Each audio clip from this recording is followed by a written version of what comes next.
Scripture reading. A reading from the book of Exodus, chapters 1, 2, and 3. Chapter 1. These are the names of the sons of Israel who came to Egypt with Jacob, each with his household: Reuben, Simeon, Levi, and Judah; Issachar, Zebulun, and Benjamin; Dan and Naphtali, Gad and Asher. The total number of people born to Jacob was 70. Joseph was already in Egypt. Then Joseph died, and all his brothers, and that whole generation. But the Israelites were fruitful and prolific. They multiplied and grew exceedingly strong, so that the land was filled with them. Now, a new king arose over Egypt, who did not know Joseph. He said to his people, "Look, the Israelite people are more numerous and more powerful than we. Come, let us deal shrewdly with them, or they will increase, and in the event of war, join our enemies and fight against us and escape from the land." Therefore, they set taskmasters over them to oppress them with forced labor. They built supply cities, Pithom and Ramesses, for Pharaoh. But the more they were oppressed, the more they multiplied and spread, so that the Egyptians came to dread the Israelites. The Egyptians became ruthless in imposing tasks on the Israelites, and made their lives bitter with hard service in mortar and brick and in every kind of field labor. They were ruthless in all the tasks that they imposed on them. The king of Egypt said to the Hebrew midwives, one of whom was named Shiphrah and the other Puah, "When you act as midwives to the Hebrew women and see them on the birth stool, if it is a boy, kill him, but if it is a girl, she shall live." But the midwives feared God. They did not do as the king of Egypt commanded them, but they let the boys live. So the king of Egypt summoned the midwives and said to them, "Why have you done this and allowed the boys to live?" The midwives said to Pharaoh, "Because the Hebrew women are not like the Egyptian women, for they are vigorous and give birth before the midwife comes to them." So God dealt well with the midwives, and the people multiplied and became very strong. And because the midwives feared God, he gave them families. Then Pharaoh commanded all his people, "Every boy that is born to the Hebrews you shall throw into the Nile, but you shall let every girl live." Chapter 2. Now a man from the house of Levi went and married a Levite woman. The woman conceived and bore a son, and when she saw that he was a fine baby, she hid him 3 months. When she could hide him no longer, she got a papyrus basket for him and plastered it with bitumen and pitch. She put the child in it and placed it among the reeds on the bank of the river. His sister stood at a distance to see what would happen to him. The daughter of Pharaoh came down to bathe at the river. While her attendants walked beside the river, she saw the basket among the reeds and sent her maid to bring it. When she opened it, she saw the child. He was crying, and she took pity on him. "This must be one of the Hebrews' children," she said.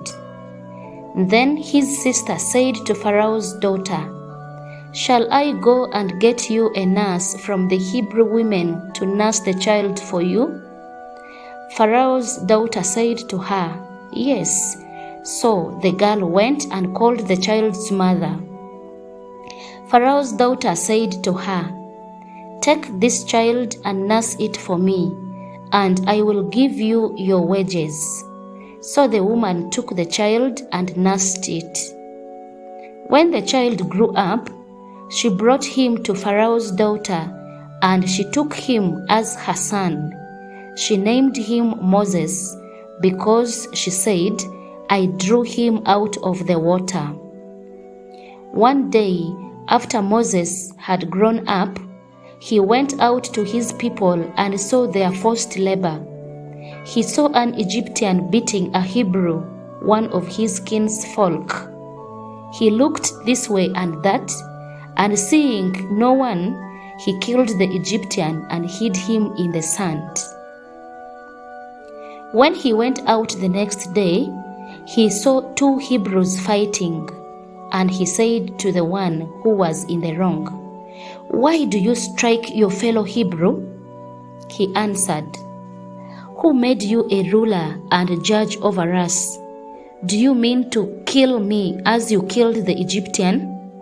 Then Moses was afraid and thought, "Surely the thing is known." When Pharaoh heard of it, he sought to kill Moses, but Moses fled from Pharaoh. He settled in the land of Midian and sat down by a well. The priest of Midian had 7 daughters. They came to draw water and filled the troughs to water their father's flock. But some shepherds came and drove them away. Moses got up and came to their defense and watered their flock.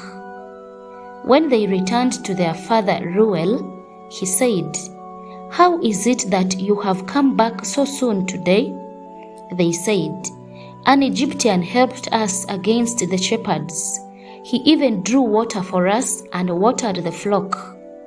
He said to his daughters, "Where is he? Why did you leave the man? Invite him to break bread." Moses agreed to stay with the man, and he gave Moses his daughter Zipporah in marriage. She bore a son, and he named him Gershom, for he said, "I have been an alien residing in a foreign land." After a long time, the king of Egypt died. The Israelites groaned under their slavery and cried out. Out of the slavery, their cry for help rose up to God. God heard their groaning, and God remembered his covenant with Abraham, Isaac, and Jacob. God looked upon the Israelites, and God took notice of them. Chapter 3. Moses was keeping the flock of his father-in-law Jethro, the priest of Midian.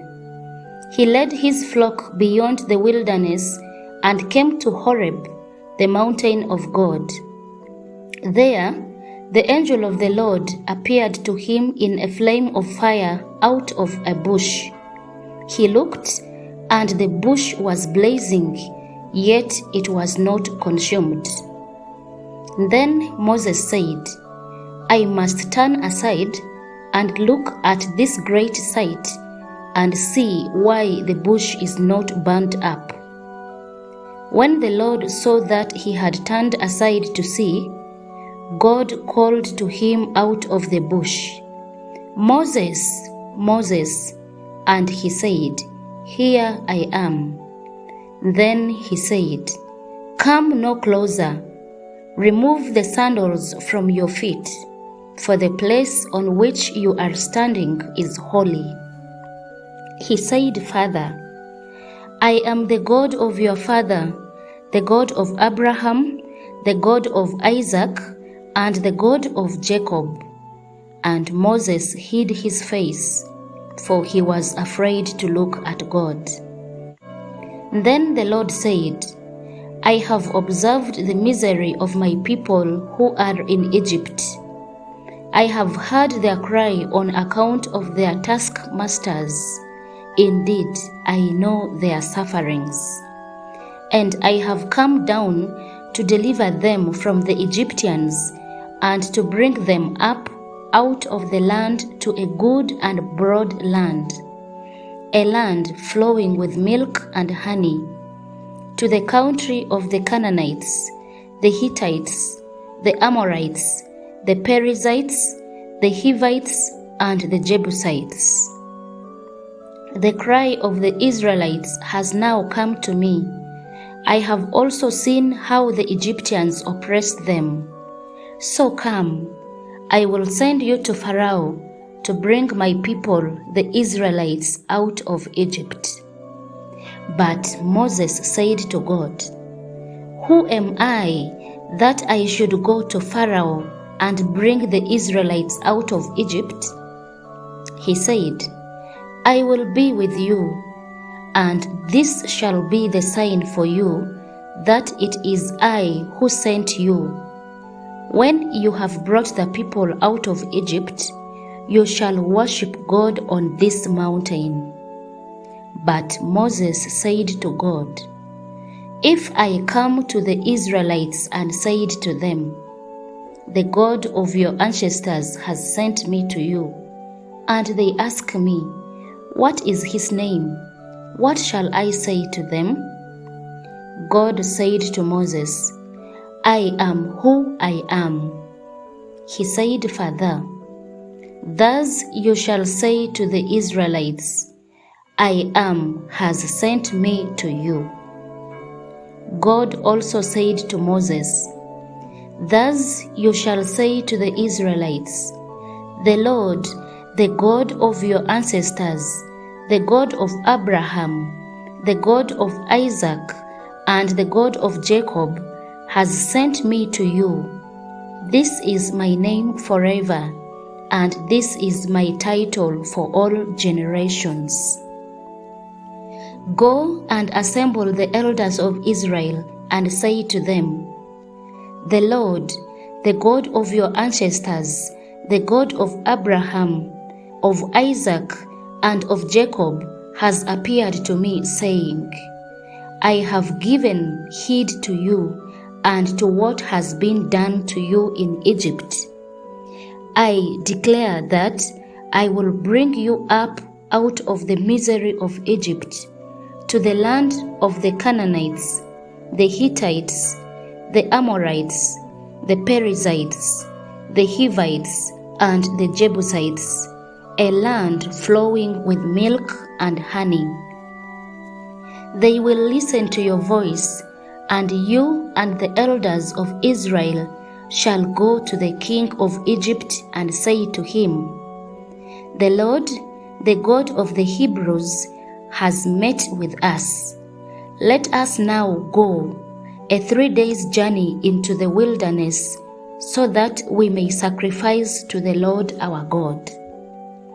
I know, however, that the king of Egypt will not let you go unless compelled by a mighty hand.